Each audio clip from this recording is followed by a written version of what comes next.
Hi there, I'm David Hunt, owner of GameMasters Guild, and today I'm going to do another deck tech on one of my older decks, which I call White Shadow. Now this deck is a straight mono white deck, and why do I have Shadow in the name? Well, it'll be obvious once I start going through the deck. So sit back, relax, and I hope you enjoy my look at my White Shadow deck. Okay, so here we go. We're going to take a look at my White Shadow deck, and here we go. I keep it in a box, an old Exodus box called White Heat, and there it is, White Shadow. And as you can tell, I do not keep these in sleeves. That's how old this is. I never bothered to sleeve this deck. So let's take a look at my breakdown of this deck here. All right, so I have 41 regular lands, and I've got 19 lands, combination of basic and non-basic, 12 basic lands, 3 non-basics, which is remote farm. Even though it comes into play tapped, it does come into play with 2 depletion counters on it. And what I like about those 2 depletion counters is that next turn I can tap it to remove 1 depletion counter to basically get 2 white mana, which is nice. Now, once I remove the second depletion counter off remote farm, then I have to sacrifice this land. It's no good to me anymore. But I consider it a little bit of mana ramp, plus also too, if someone's got me locked down where my lands can't produce white, then at least I've got a way around that. And it does happen from time to time. My next 4 non-basic lands are Drifting Meadow, and I like it because it has the cycling mechanic, gives me a little extra draw power, and that's pretty much it. Alright, so let's take a look at the 41 cards that comprise my White Shadow deck. And here they are. First up, Enlightened Tutor allows me to go grab an artifact or enchantment card, and that's going to be important because there are some very good enchantments in here that you're going to want to get. True Believer, 2/2 cleric for 2, that allows me to not be the target of spells or abilities, and this is nice. No fireballs are hitting me, no lightning bolts are hitting me, no one can tap and something and do a point of damage. However, the True Believer is targetable, so you have to be careful, but there are ways to protect him, and I've actually got a couple of him in there. Oh, the first of my shadow creatures, Sultan Priest. He costs 2. He's a 2/1, pro red and shadow, and inevitably you're always going to run into red, and quite frankly he probably is in danger the most from red and black, because black's got a lot of creature kill and red's got a lot of direct damage. Sure, blue's a threat with counter and creature control, but honestly, to me, red and black are really the colors to protect against, in my opinion. And with Shadow, the creature can only be blocked by other creatures with Shadow. So he's unblockable except. Now, white doesn't have a lot of straight unblockable stuff, and I like Shadow because now I get blue's ability of being unblockable, but in white. And now Phantom Warrior deals more damage, but he's a 3 cost. So Sultan Priest is only a 2. And I've got, as you can see, 3 of them. Next up, Sultan Monk, 2 cost, exactly the same creature, 2/1, except he's got pro black and he also has Shadow. And I got 3 of them.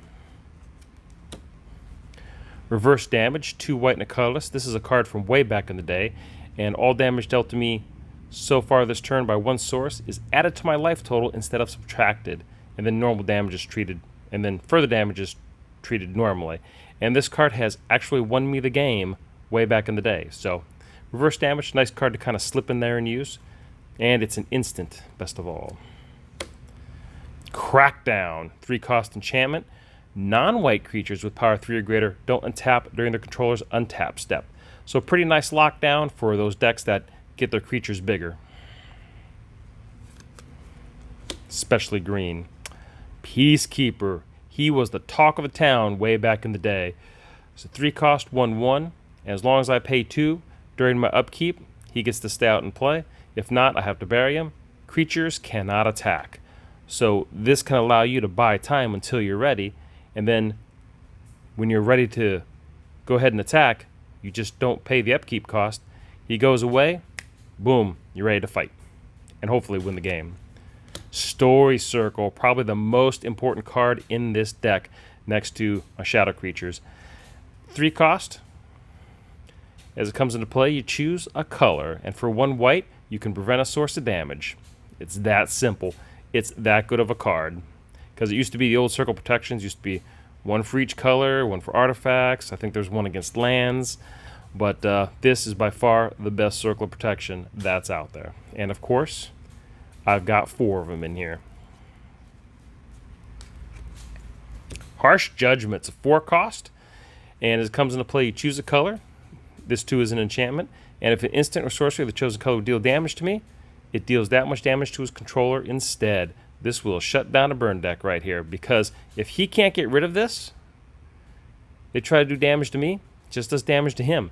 This is a problem, because red usually doesn't have a lot of enchantment. Now if they're playing multicolor, of course they've got more options, but mono red is just shut right out. Worship, damage that would reduce your life total to less than 1, instead reduces it to 1 if you control a creature. 4 cost enchantment. Very, very nice.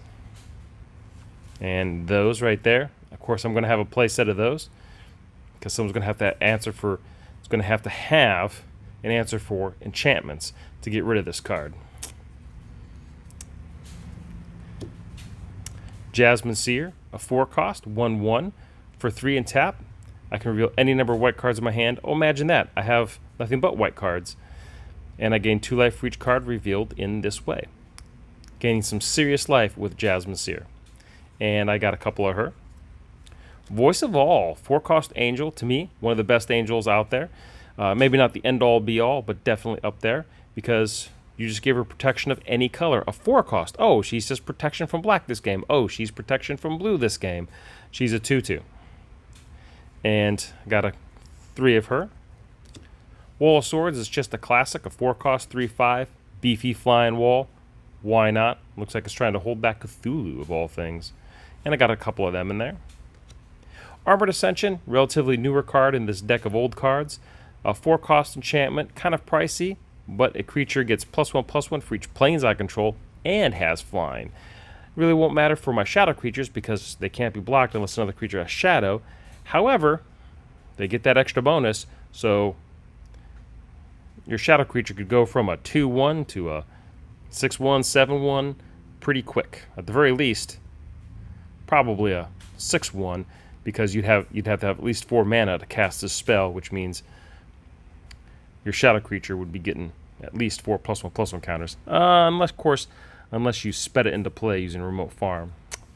And I got 4 of these because I thought they were pretty important. And 4 cost, I don't think it's too expensive. Celestial Ancient, a 5 cost, 3/3, kind of expensive, has flying. However, whenever I play an enchantment spell, I get a +1/+1 counter on each creature I control. So if it's a slightly longer game and I can get Celestial Angel out, that's going to be Ancient, I'm sorry. If I can get Celestial Ancient out, it's going to be kind of a nice card. That way, and I don't have to target Celestial Ancient with that enchantment. I just have to put enchantment out into play to benefit from getting those counters. And that's on all my creatures. So if I got 4 shadow creatures out, they're all getting +1/+1. So I'm swinging for an extra 4 points of damage right there every turn. And I've got a couple of them. And being my pillow deck, this deck is a little slower and causes the game to slow down because it's harder for players to get me, so I've got time to actually get that out. Scars of the Veteran, back from Alliances. It's a 5 cost, but very rarely do I hard cast it because I get to remove a white card in my hand from the game instead of paying Scars of the Veteran's casting cost. And then by doing so, I get to prevent 7 damage to target creature or player, and for each 1 damage to a creature prevented by Scars of the Veteran, I can put a +0/+1 counter on that creature at end of turn, and that stays. So that's cool, because you can get a creature that's suddenly really beefy in defense by using this card. And I would happily discard a card to do that. Fountain Watch. I like this one. It's 5 cost, 2/4, enchantments and artifacts you control can't be the target of spells or abilities.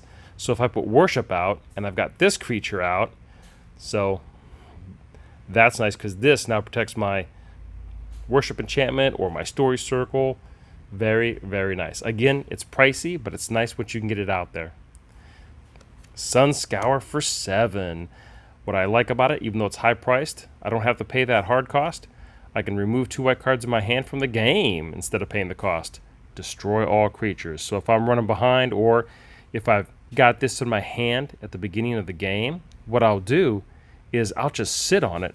I'll build up stuff in my hand. I might play a few things and acting like I can't do anything or don't terribly want to do anything. Then I'll pitch 2 cards out of my hand and destroy all creatures. Then I'll start laying my stuff out, and hopefully my opponent will have a tough time trying to get stuff back out and playing catch up. And by that time, hopefully I've won the game, especially with those shadow creatures.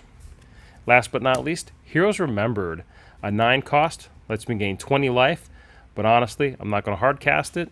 I'm not a big fan of that. So for 1, I'm going to suspend it, and we'll just see what happens. If I can last those 10 turns, boom, I got 20 life back again. Well, there we go. There is my white shadow deck with everything I need to win, and it's been pretty successful for me over the years. Is it the best? No. Have I had fun playing it? Absolutely. And you can really see why people would have such a hard time with it, because it's really all about keeping myself alive. But I have plenty of options to eliminate my opponent, and that's the whole point, is keeping yourself alive long enough to deal enough damage to eliminate your opponent. And I really like this deck. It's not the end-all be-all, but I certainly had a lot of fun adding to it over the years. And you can tell there's a lot of older cards. I've developed this deck a long time ago, so there's not a lot of new stuff in here. But I have tweaked the balance with the number of like Voice of All or the number of Wall of Swords. I've trimmed some cards out in favor of other cards. And that's just something, as you play a deck in amongst your group or your group at your local FLGS, it's just something you're going to have to feel out. You know, gee, should I have 4 of a certain card? Should I only have 2? You know, should I trim out a couple lands to fit a couple extra cards in my deck that might be more useful than land? It just depends. You just have to play your deck and find out. I know a lot of times, with the exception of a few key cards, like for instance Story Circle or Worship, in here I've trimmed down to 2 or even only 3 of a certain card. And I found out over the years that most of the time when I'm playing Magic, by the time I draw my 4th card of something, I don't need it, because it's pointless, it's redundant. Either there's no way I'll be able to cast that card, or I've already got it out in play, and it's just not useful. So if it's me, quite frankly, if I'm building a deck, with the exception of a few key cards, usually my play sets are actually only play sets of 3 instead of 4, because I just feel having 3 copies of a certain card gives you more options in your deck. Well, that's about it. I hope you enjoyed my look at my white shadow deck. That's it. All right, so that's my look at my white shadow deck, or as my friends used to call it, my pillow deck. So anyways, I hope you had a really good time. Hope you saw some things you might want to use and incorporate in your deck. If not, I hope you're sufficiently inspired to go out and build your own white deck of your devising. And most importantly, have fun. Again, I'm David Hunt, owner of GameMasters Guild, telling you to stay safe, play great games, and I'll see you real soon.